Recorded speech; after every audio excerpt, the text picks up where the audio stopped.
Assalamualaikum warahmatullahi wabarakatuh. Perkenalkan, nama saya Adi Dayat dengan NIM 230 250 50 2001. Pada kesempatan kali ini saya akan membawakan materi atau membahas materi tentang perangkat lunak yang akan saya bawakan. Lanjut, mungkin kita langsung ke pembahasannya. Yang pertama, materi yang akan saya bahas pada kesempatan kali ini ada 4. Yang pertama itu peranan perangkat lunak. Yang kedua, macam-macam peranan perangkat lunak. Yang ketiga, contoh perangkat lunak. Dan yang keempat, kategori perangkat lunak. Kita masuk ke pembahasan pertama, yaitu peranan perangkat lunak.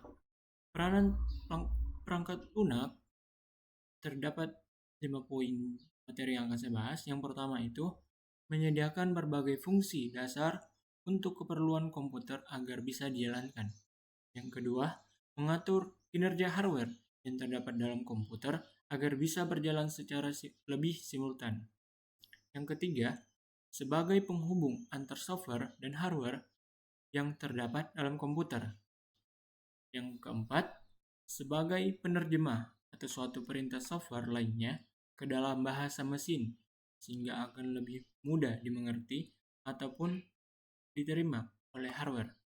Yang kelima, melakukan identifikasi pada suatu program komputer seperti identifikasi kerusakan. Lanjut ke macam-macam perangkat lunak. Dalam perangkat lunak ini terdapat 6 macam-macam perangkat lunak yang akan saya bahas. Yang pertama itu perangkat lunak berbayar. Perangkat lunak berbayar adalah perangkat lunak yang didistribusikan untuk tujuan komersial. Setiap pengguna yang ingin menggunakan atau mendapatkan software tersebut dengan cara membeli atau membayar pada pihak yang mendistribusikannya. Contohnya Microsoft Office, Adobe Photoshop, dan sebagainya. Yang kedua, ada freeware.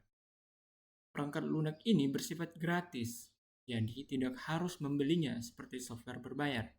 Bahkan, kita bisa menggunakannya tanpa batasan waktu dan bisa digunakan tanpa berbayar sampai kapanpun.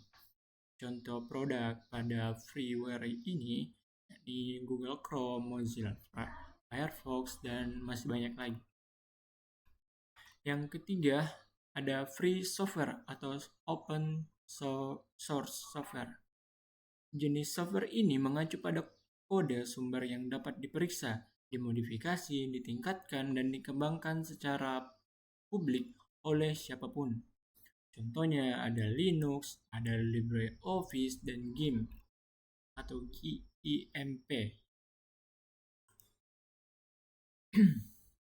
Lanjut, dalam macam-macam perangkat lunak, yang keempat ada shareware. Pengertian dari shareware adalah software yang dibagikan secara gratis yang bisa di-download dan digunakan oleh pengguna. Namun software tersebut penggunanya hanya berlaku dalam periode tertentu atau ada batasan waktunya. Contohnya Download Manager, Ultra ISO, Microsoft Windows, dan Microsoft Office.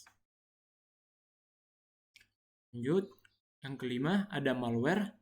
Malware adalah suatu program yang dirancang dengan tujuan untuk merusak dan menyusup ke sistem komputer. Software-software ini berbahaya dan tidak diinginkan oleh pengguna PC. Contoh malware mencakup virus, worm, Trojan horse, serta software-software lain yang berbahaya dan tidak diinginkan oleh pengguna PC. Terus yang keenam ada firmware. Firmware adalah program yang tertanam pada perangkat keras yang berfungsi untuk memungkinkan hardware dan software agar dapat berkomunikasi secara maksimal. Contohnya BIOS, Basic Input Output System. Lanjut ke contoh-contoh perangkat lunak. Yang pertama itu ada software system. Perangkat lunak Sistem atau software system adalah sebuah sistem yang mengontrol dan mengatur, memanajemen, serta memproses dan mengelola perangkat keras agar berjalan secara optimal. Yang kedua, ada software browser. Software browser adalah perangkat lunak yang digunakan untuk mencari, mengakses, serta menampilkan halaman website di internet. Contohnya ada Google Chrome, Mozilla Firefox, atau Opera, dan masih banyak lagi. Yang ketiga ada software Office. Perangkat lunak ini berfungsi sebagai penunjang atau penunjang urusan perkantoran seperti pengetikan dokumen, akuntansi, media presentasi, dan masih banyak lagi. Contohnya ada Microsoft Word, Microsoft Excel, PowerPoint, dan masih banyak lagi. Yang keempat ada Paint software. Perangkat lunak ini berfungsi sebagai pengolah gambar atau desain. Anda bisa membuat gambar atau pola tertentu, melakukan editing, dan sebagainya. Contoh softwarenya ada CorelDRAW, Adobe Photoshop, dan masih banyak lagi. Yang kelima, ada software antivirus. Antivirus adalah program komputer yang digunakan untuk mencegah, mendeteksi, serta menghapus perangkat perusak. Software antivirus dapat menentukan apakah sebuah sistem komputer telah terinfeksi dengan sebuah virus atau tidak. Contoh software ini ada AVG, Norton, Avast, Smadaf, dan masih banyak lagi. Kita lanjut ke kategori perangkat lunak. Dalam perangkat lunak ini terdapat dua kategori, yaitu software aplikasi dan software sistem. Software aplikasi merupakan software yang berguna untuk memenuhi kebutuhan khusus atau melakukan tugas.